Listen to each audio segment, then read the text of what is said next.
Hi, my name is Frankie. Thank you for listening to my mom. I never listen.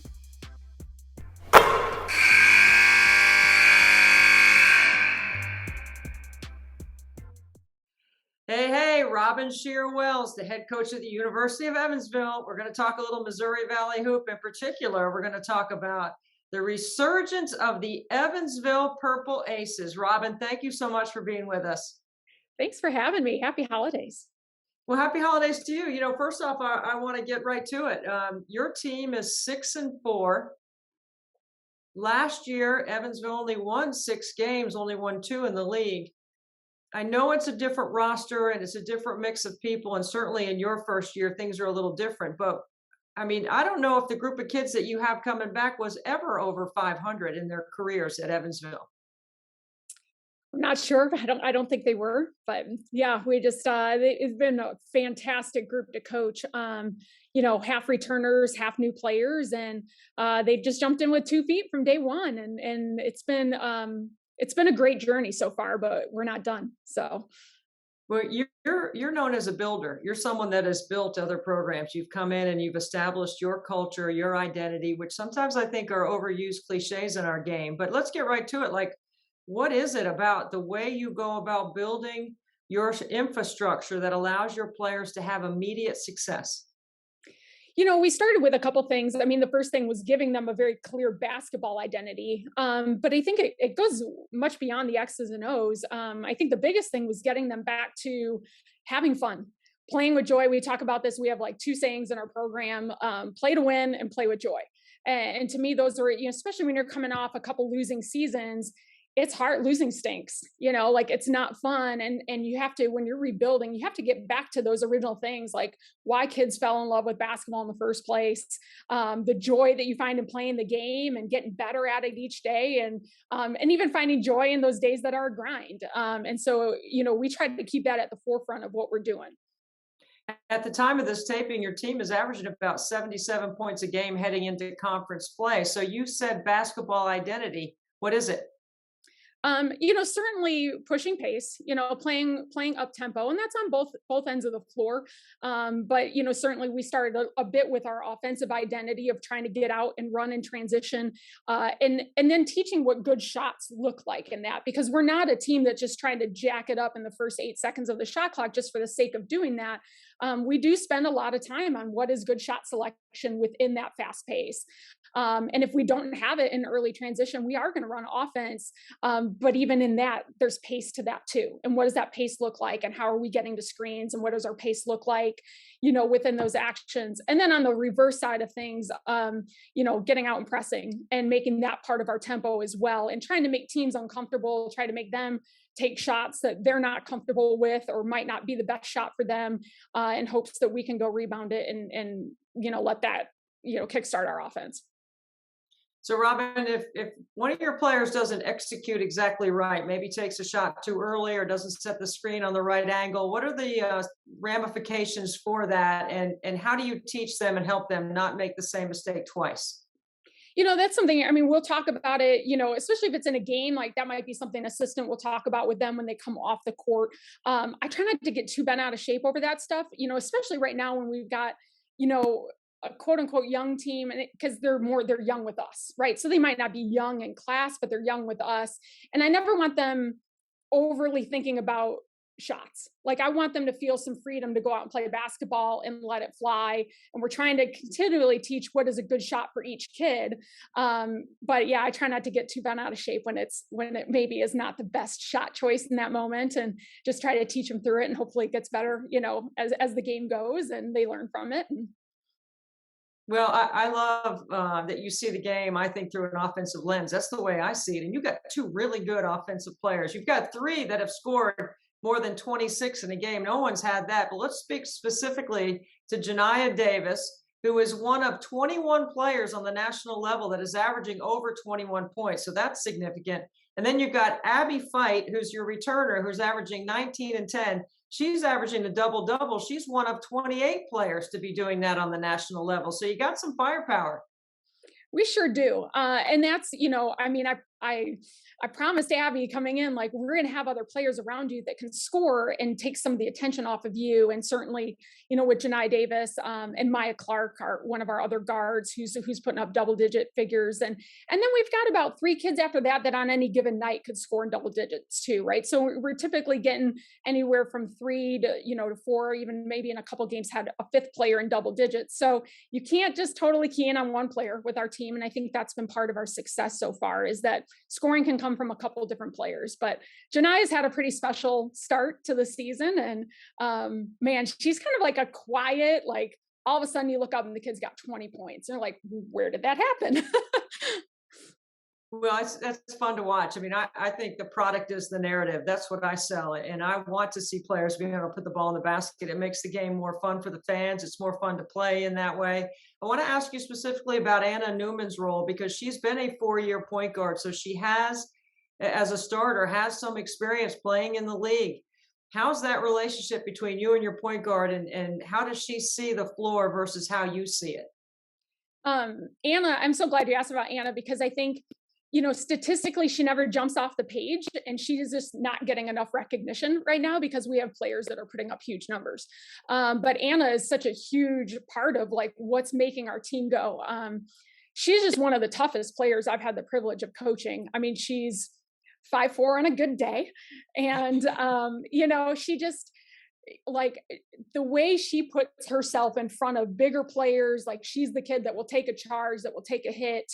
But certainly on the offensive end, she's really learned where she needs to be moving up the floor to get the outlet, or when she just needs to run the floor and let one of the other guards take it. And I think she's found that balance really well of like where she needs to run the team and control things, and when she just needs to let it go, and let it fly and just be another part of our offense. But hers and my connection really, I mean, it's developed over time, but she's just been a pleasure to coach. I mean, I feel like it's very easy to connect with her. I think she has a good understanding of what we're trying to build as a staff and what I'm looking for as a coach. And we've certainly, as we've gotten through non-conference play, I mean, she's one of those players where we can communicate in very few words, right? Like, we just need to kind of connect eyes. I can give her 2 cues and we're good to go. So I've been very fortunate to have that type of point guard in my first year here. Yeah, I like to call a point guard that does all those things, a point guard that answers what I call the 3 W's: who to get the ball to, when and where, and has great understanding of everyone's skill set and who needs the ball when they need it and where they can score from that position on the floor. So I want to ask you about this, because I think this is a really interesting part of your story, and I want you to elaborate a little bit on it, because I look at you and I sort of see a piece of Frank Vogel or a piece of Eric Spoelstra, 2 NBA coaches right now, Frank, the head coach of the Lakers, and Eric of the Miami Heat. And how I'm referencing that is the fact that you were a practice player at Michigan. You worked your way in as a manager. Not many women do that. You see it more on the guys' side, but on the women's side, it's very interesting that Cheryl Burnett was the head coach at Michigan when you came to Michigan as I want to say a practice player, but can you elaborate a little bit on your experience there and how that has helped you? Yeah, absolutely. So when I was, when I went to University of Michigan, I was actually, Sue Guevara was the head coach. And then I later on worked for Cheryl Burnett on her staff.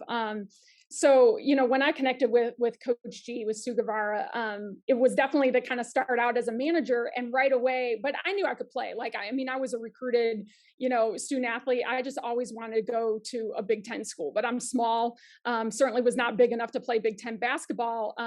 But I always felt that I would be a better coach than player. And so, kind of getting connected with the U of M team was a little bit of my way to do that. And then we were kind of injured right away, like down a few players. And that was that was right when male practice players were just becoming a much bigger thing. So we didn't have a lot of practice players. So I got thrown in like right away. And it was just a great opportunity. Like, I could hang, I wasn't a player that was ever really going to, make any sort of impact on the floor, but I was good enough to do what they needed me to do in a practice and hopefully make, the better players a little bit better. So, that was where I started. And I just have always loved the game. And it was a chance to be around a really good program. That was some of the best years in Michigan's basketball history until the recent years. So just, I was very, very grateful for my start and kind of my journey. And I saw it from the side of like, I just got beat up a lot, and you had to just love it and keep coming back. And some days were frustrating, and, but when you love basketball, you keep going at it. So I think when kids are when I coach kids that maybe aren't getting the playing time that they want, like, I've been in their shoes, I know what that feels like. And I know that those roles are still vitally important to teams' successes. So then I want to lead into Cheryl Burnett. You said you worked for Cheryl. Nobody's won more in the Missouri Valley than Cheryl has. 9 regular season, 6 tournament titles, and of course, the great Jackie Stiles era that she was able to coach in. What have you learned from Cheryl from your time with her that will help you as a coach in the Missouri Valley? I had the chance to be around her in like one of my first years in college coaching. So it was such an important year in my initial formative years of being a coach. And one of the things that stood out to me always about Coach Burnett was just how professional she was, how prepared she always was. And what a smart basketball coach, X's and O's wise. I mean, she was always watching other basketball, watching other coaches. Tommy Amaker was the men's coach at Michigan at the time. Like, she would sit in on their practices. Like, she was always learning and growing and seeing the game in that way. And that always stood out to me. But every detail was super important to Coach Burnett. And so for me, as a young person and working more on the administrative side and trying to work my way into becoming an assistant coach, she would nitpick at all these small things that I was working on. Like, I think I do a great job, and I'd bring it back to her, and she'd be like, change this, change that, and it was just all because she saw something in me, and she wanted me to be my best, and she wasn't afraid to challenge me to be even better. And so, I'm so grateful for my year with her. I don't know that I would be where I am without that year. So, talking with Robyn Scherr-Wells, the head coach at the University of Evansville. Robyn, your team is 6-4. You're getting ready to enter conference play, and there's no easy night in the Valley, but you're going to start at Northern Iowa at Drake. How has your non-conference schedule prepared you for conference play? I mean, we've played in a lot of close games, with some good teams. And I think just having that experience of being in close games and learning how to win helps you prepare. It helps you, head into conference play where the competition ticks up another level. But I think we've gained some confidence from that. And I also think we've learned from our losses. Like, our losses were all winnable games in which we honestly, not to take away credit from the teams we played, because they did the things they needed to do to win, but we didn't have great games, and great phases in some of those games. Most recently, we just didn't play well against Butler.